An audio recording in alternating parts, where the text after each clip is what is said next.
Hey Black Walnut, happy Wednesday. I just wanted to do this screencast today to walk you through our activity that's based on Tulsa burning. So let's recap a little bit. Monday, I had you guys listen to chapters 1 and 2. We met our main character, Nob, who has just lost his father and can't decide whether this is a good thing or something he should feel a lot more badly about.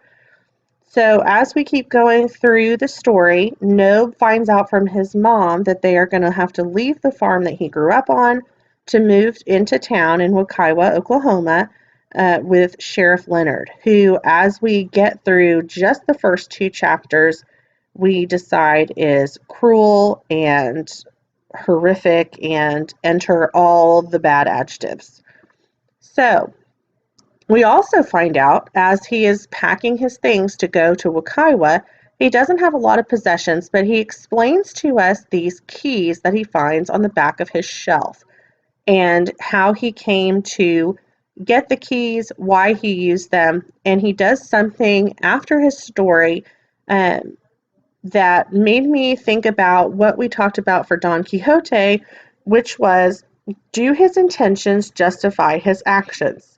So today's activity, I want to revisit that model of opinion writing, and I want you to write an opinion paragraph based on this debate. So in the great fifth grade debate, what I want you to think about is writing to this prompt. Do Nob's intentions justify his actions of creating and using the keys to steal from the phone company? When you write your paragraph, I want you to use the Oreo model. Let's jump over here and remind ourselves of what that looks like. So remember, in the Oreo model for opinion writing, you're going to begin with your opinion or claim statement. Then you're going to give your reason. Why do you think that your opinion is what it is? After that, you're going to provide some evidence from the text to support your claim.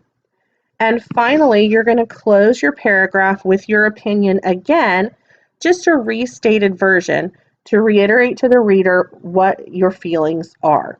So that is the Oreo model: opinion, reasons, evidence, opinion. So let's hop back to our assignment. When you open up your assignment, you're going to notice the prompt, which I already read to you. Your opinion or your claim can either be, 1, Nob's intentions for using the keys to steal the money justify his actions of stealing from the phone company. Or you can use, Nob's intentions for using the keys to steal the money do not justify his actions of stealing. So you have to go back through that read aloud from chapters 1 and 2 and try and decide for yourself where you stand on this. Do you think it was okay for Nob to steal the keys and steal the money from the phone company? Or are you of the mindset that no, stealing is stealing and it doesn't matter, he shouldn't have done it? To do that, you need to go back through your read aloud. In this yellow highlighted area, I've already gone back and done the work for you as far as finding the time frame where your information is going to be to do this assignment quickly. So the part of the text you need your information from is going to be at minutes 32 to minutes 42:30 in chapter 1 and 2 read aloud. So this next part I'm going to walk you through with some examples just to kind of jog your memory on how you will write this opinion paragraph.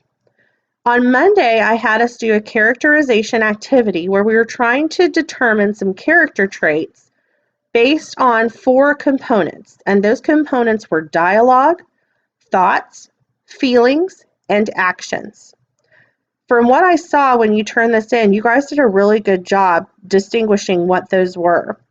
We're going to use those same 4 components to kind of build our evidence for our claim in this paragraph. So the first box you're going to see is dialogue. And what I want you to do is find some dialogue. Remember, dialogue is conversation that's being had in the text.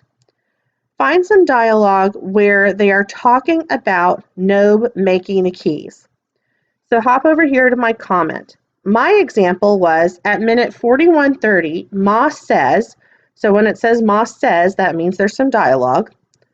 "Son, I want to know how you come up with the money for these goods."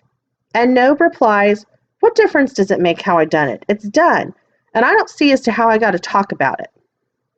So that would be an example that I would put in the dialogue box. The next box says, "How can you determine from the dialogue whether Nob's actions were right or wrong?" Well, when I think about this question, I think about my own life, and I thought about the part where Nob doesn't want to talk about what he did. Well, in my own life, if I don't want to own up to anything that I did, it must not have been something good. So I'm going to write for my example that I can determine that Nob's actions are not justified because he doesn't want to tell his mom. So he knows he did a bad thing. The next question that it's going to ask you about are actions. What are some examples of actions that Nob does before, during, and after making the keys? Over here in my comment box, I've given you guys some sentence starters to maybe use to help you fill in that blank. So before the keys, Nob felt blank. Why did he feel like he needed to make the keys, basically? While he was making the keys, Nob used this piece of blank to help make the mold. Anna Myers, the author of Tulsa Burning, does a fantastic job of having Nob narrate all the things that he does to make these keys in the story. So really go back and listen to that portion and think about all the things that he does, the actions that he takes to make the keys, and put those in this box. Finally, after he made the keys, he blank. So what did Nob do once he got done using the keys? That you'll fill in too, his actions. After you have examples of his actions, then you're going to think about, do any of these actions show that Nob's intentions change about using the keys? Do his actions show that he's justified? So what is it about what he does while making the keys shows that he is either justified in his actions or that he's not? Finally, down here at thoughts and feelings, what thoughts and feelings does Nob have that show whether his actions are justified by his intentions? This whole story is told from Nob's point of view. So there are going to be tons of examples of thoughts and feelings throughout the book during this part that show how he feels about having to make these keys. A hint that of a part that I really liked is that what is he thinking or feeling as he's walking to Mrs. Mitchell's after he makes the keys? That would be a really good example to use here. And then you're going to finally get down to where you're going to write your paragraph and put it together. In the first box, you notice I've got opinion and claim highlighted in pink. If you scroll back up, remember those are the two statements. You're going to choose one of the two statements to be your opinion or your claim. So choose one of these two statements to put into that box, and you can just scroll down and copy it down here in the opinion and claim box. The next box would be your reason. So my example, I'm going to say that my opinion is Nob's actions are not justified by his intentions because stealing is wrong no matter why you feel like you need to steal. So that's going to be what you put in your reason box. Next is your evidence. I highlighted this in yellow so that you guys could see, because as we scroll up here, notice that all of the information that we took from the read aloud is highlighted in yellow. This evidence box is where we're going to plop that information to support our claim. So if my claim is that his actions are not justified by his intentions, I'm going to have to choose some evidence to support that. I'm going to think back to the dialogue that I wrote up there about how Nob didn't want to tell his mother what he did, so it must have been bad. And I'll go ahead and use that in here.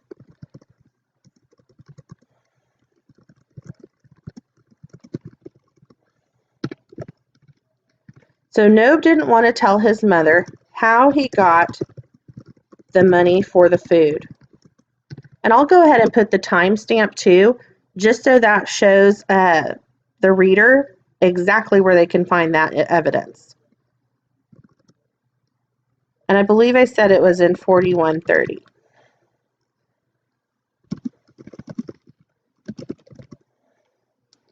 So this shows that what he did was not Right.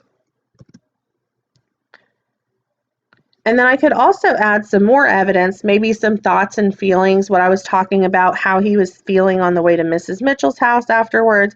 I could put that in there as well.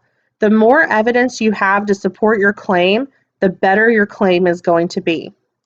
So lastly, where I come down to the bottom at the end of my paragraph, I want to restate my claim, but use different words than what I used before. So if I scroll up and my choice was that he was not justified, it says Nobe's intentions for using the keys to steal the money do not justify his actions for stealing. Well, how am I going to restate this down here?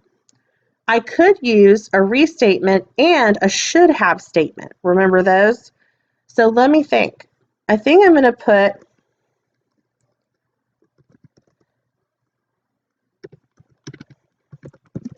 Nobe's desire to have food for his family does not justify stealing from the phone company. So I said the same thing as before, but I made it a little more specific. And I'll also throw in a should have statement just to cap off my paragraph. So from reading the book now, and especially if you've read or heard the read aloud from chapter 3, we know that Nobe goes to the cafe to try to find a job. So I could put, he should have gone to find a job so that his family would have money even if his dad used what they had. After that, you're done. Go ahead and upload this to Canvas assignments and enjoy listening to the read aloud for chapter 3. If you have any questions, join me today when I'm in my office hours 1 to 3 p.m. Have a good day, guys. See you later.